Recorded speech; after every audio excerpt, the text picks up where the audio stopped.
She was someone's wife, but she became my everything.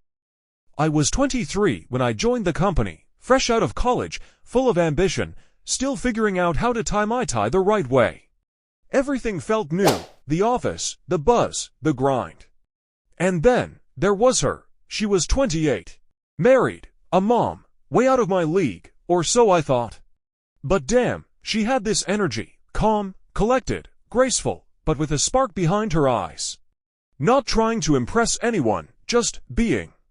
The kind of woman you notice in a crowd without even meaning to. At first, we were just co-workers, casual chats, shared glances, occasional jokes by the coffee machine. But something started growing between us, slowly, quietly, like a secret the world wasn't meant to know. And then one day it just happened, we kissed. In the office bathroom. It was wild, desperate, messy, but real. From that moment on, we couldn't stop. We'd sneak away to the upper floor of the building, where renovations had been going on forever, and no one ever went. Sometimes at her place, sometimes mine, when her husband was away on duty. She'd drop her kid off at her parents', saying she was out with coworkers, and we'd have the night. All night, just us, tangled up, breathing each other in. It was more than sex, it was an escape. A dream, a high. She told me things about her marriage. That it was more like a routine than a relationship.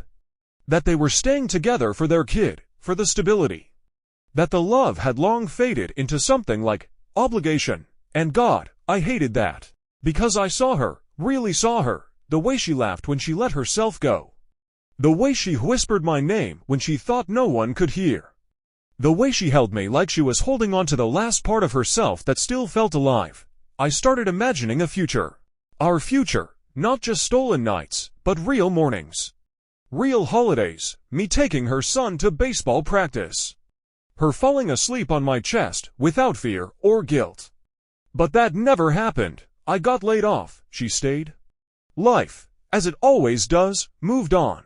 We kept in touch for a while, some texts, a couple of meetups, but no more intimacy. No more us. Sometimes, late at night, I wonder if she still thinks about me.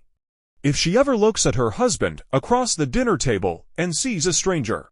If she ever hears a song we used to play and feels that ache in her chest. If she ever regrets not choosing something that felt real. I don't blame her. I know the world isn't built for love like ours. It's messy, risky, complicated, and she had too much to lose. But still, if I close my eyes, I can still feel her fingertips on my back, her laugh echoing in my ears. That one moment when she looked at me like I was the only safe place in the world, and maybe, just maybe, that's enough.